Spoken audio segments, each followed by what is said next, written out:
Good afternoon. I'm Dr. Terry James Gingras, and this is Dr. G's ADHD Chat.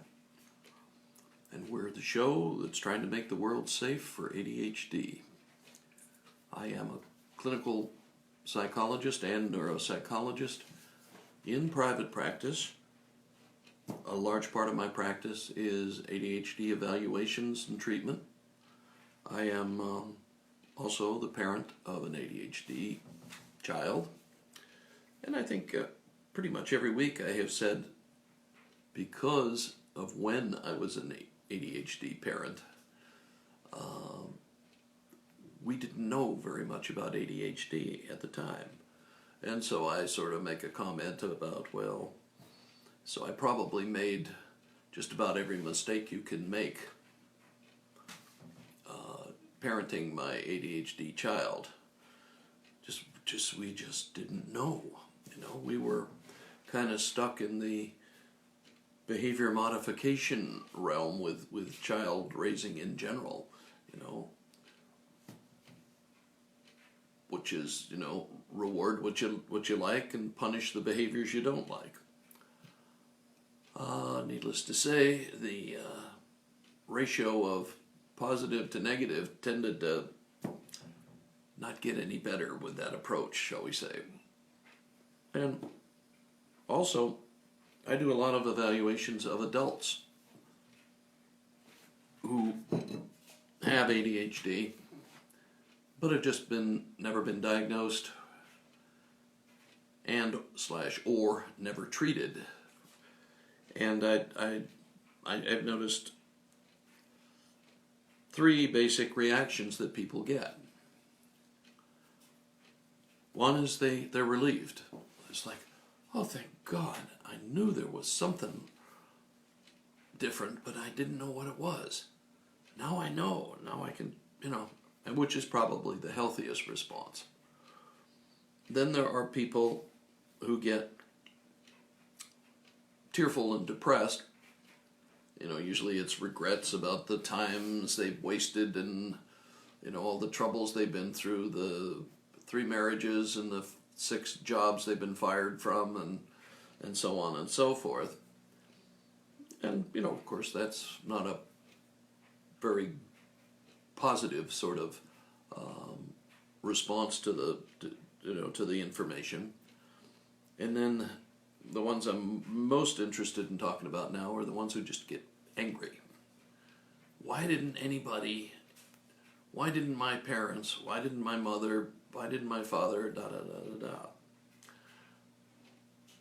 And, obviously there are a lot of issues that these folks have with their parents about the way they were treated growing up. And that's definitely not going to make life easier for you, and it really means you're stuck.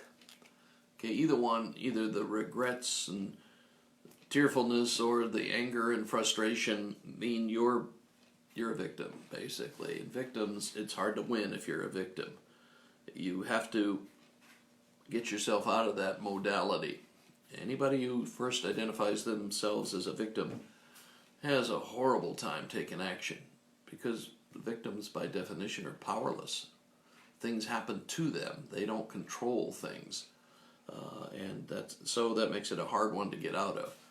But what I really want you to do is, and I know a lot of the reason I'm talking about to this group about that is that if you have children with ADHD, a large portion of you, or a large percentage of you, also have ADHD yourselves. And that's both your advantage and your disadvantage. You should be more sensitive to your ADHD child, but then you may be even more frustrated with him, just depending on how you were handled, how you were raised yourself. I think the best thing, and the best advice, and that's what we're going to be talking about for the rest of this session, is that try to go back and see your childhood as a learning experience. What did you learn from the way your parents handled you what were the things you think you would love to continue on, and what are the things that you promised yourself as a kid you would never ever do again? And then analyze that a little bit.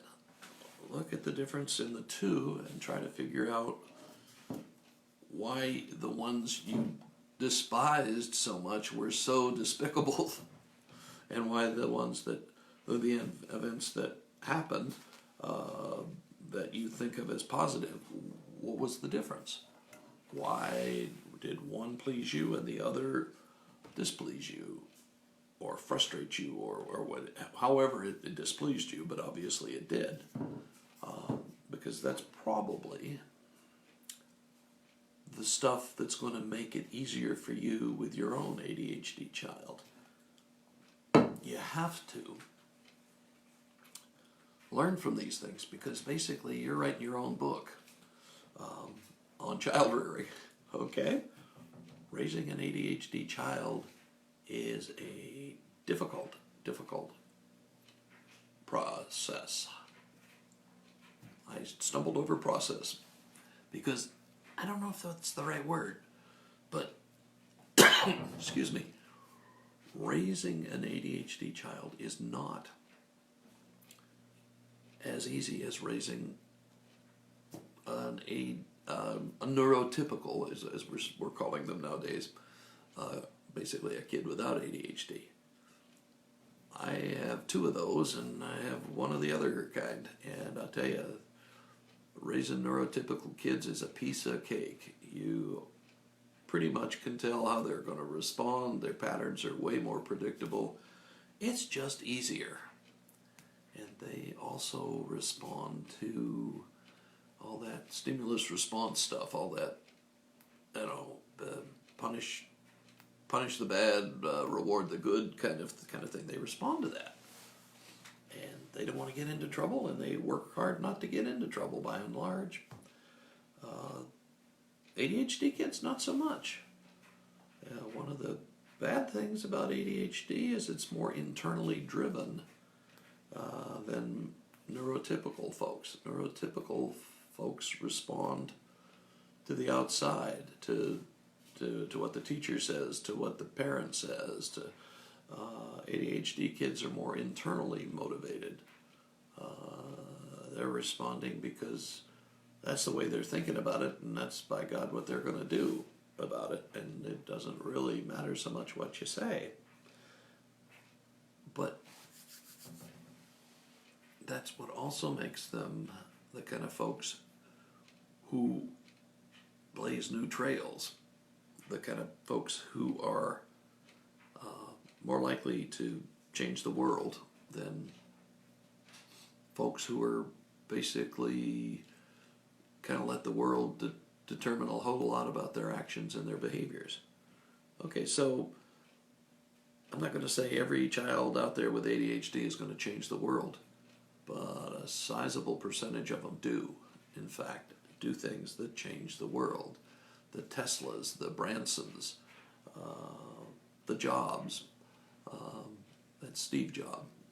Anyway, those kind of people are the ones that change the world. And they change the world because of the same exact things that makes them such a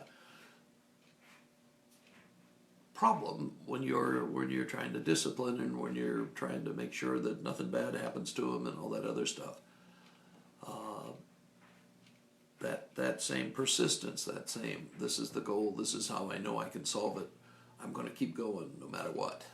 Okay, that is a great thing to have. That is a great advantage in life. That makes you more likely to be successful, but it also makes it a little harder for you to fit into a group dynamic. And that's where, as a parent with ADHD, of an ADHD child, you probably have more of an advantage. You know that there's a reason behind all this stuff, and you know that they don't see it quite the way that, say, the teacher or the coach sees it, and that's your edge. if you can remember that, and if you have filed that away in your memory and looked at it a little bit, okay? The same thing that caused your ADHD child troubles are the same things that caused you problems.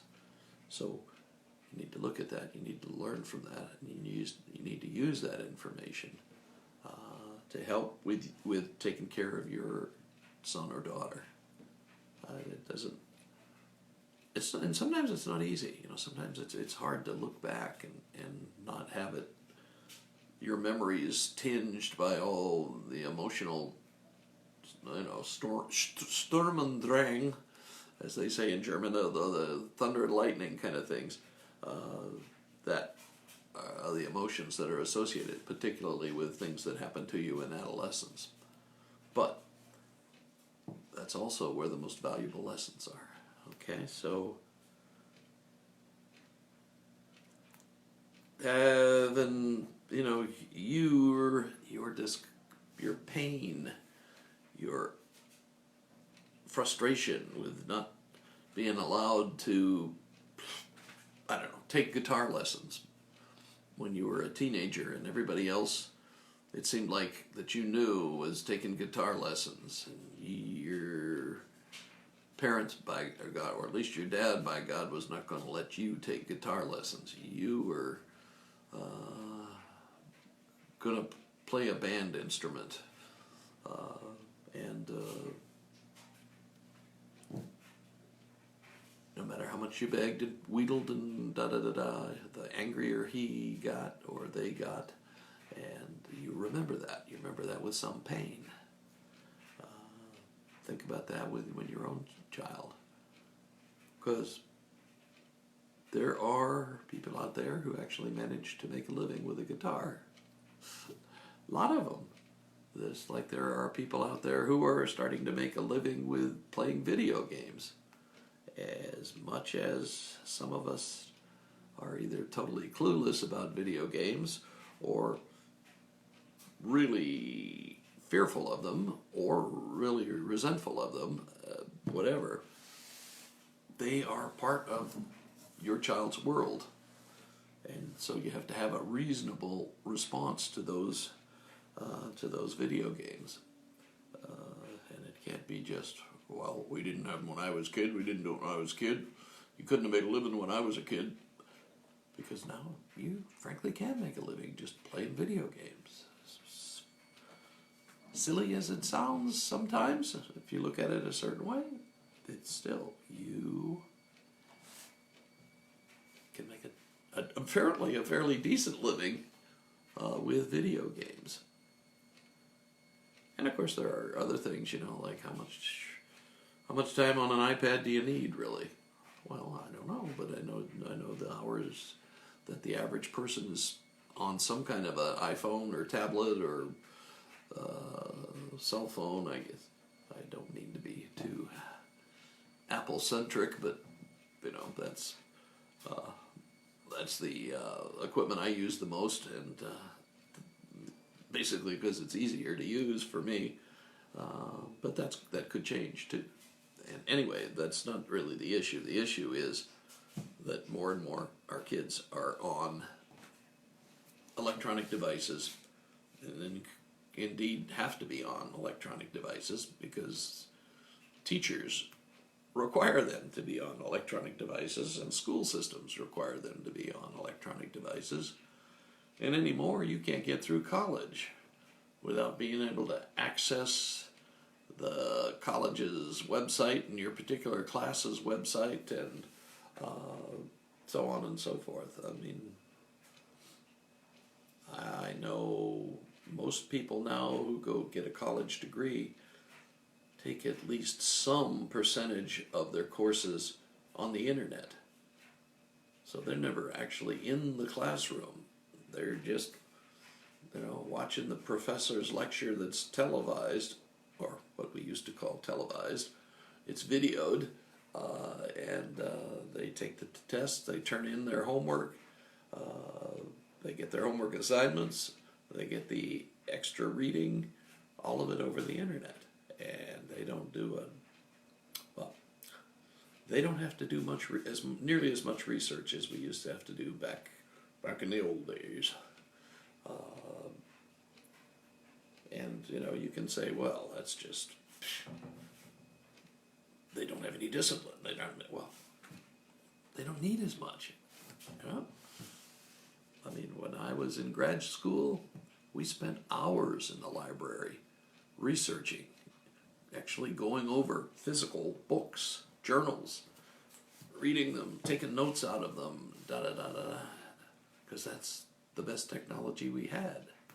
Nowadays, they've got much better technology.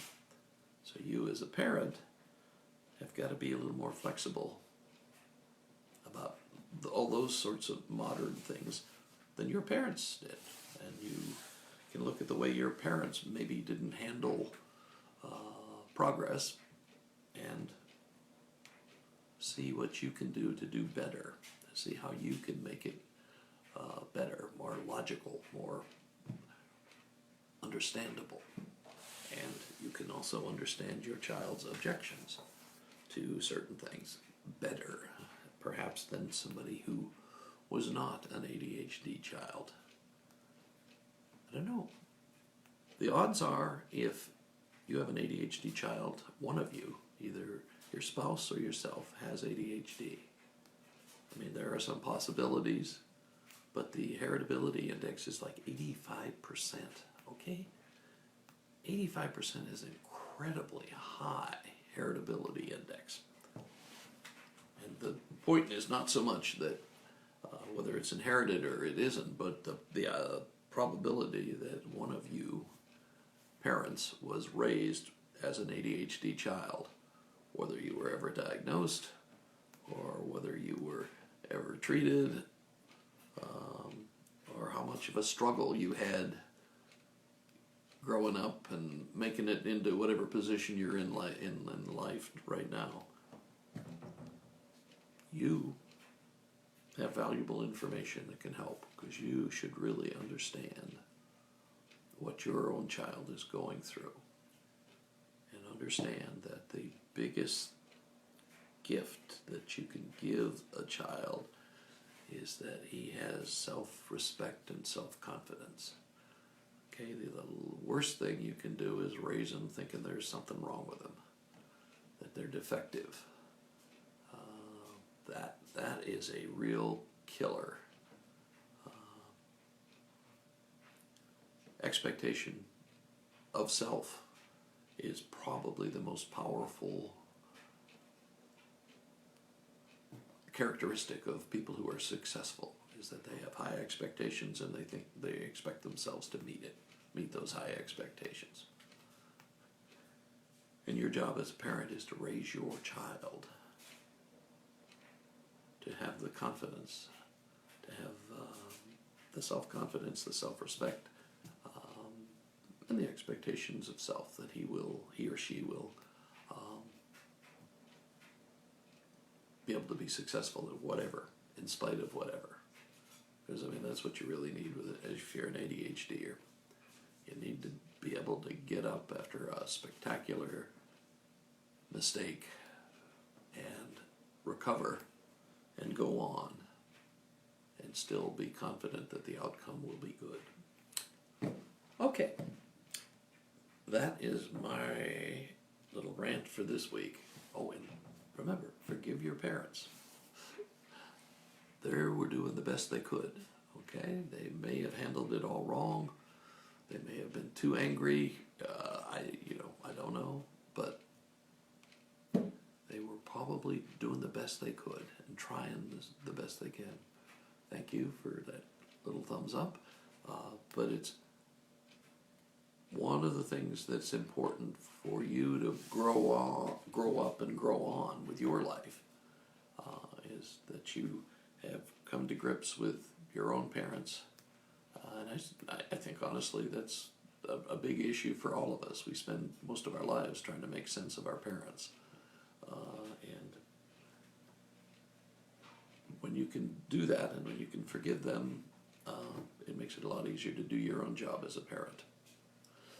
Okay, that is me for this week. I am again, Dr. Terry James Gingras, and this is Dr. G's ADHD Chat, the show trying to make the world safe for ADHD. Because remember, the world is changed by people who think outside the box. ADHDers, by definition, think outside the box. So it could be your kiddo that's going to change the world. So that's a big load of responsibility. I hope you're up to it. If you got any questions, comments, things you'd like me to talk about, please. I don't know if I think it's down here, but make those comments. My website is terrygingrasphd.com, and yeah, we've got things coming that'll be a little bit interesting, I think, in the future. But enough said about that. I will catch you next time, and thanks for watching.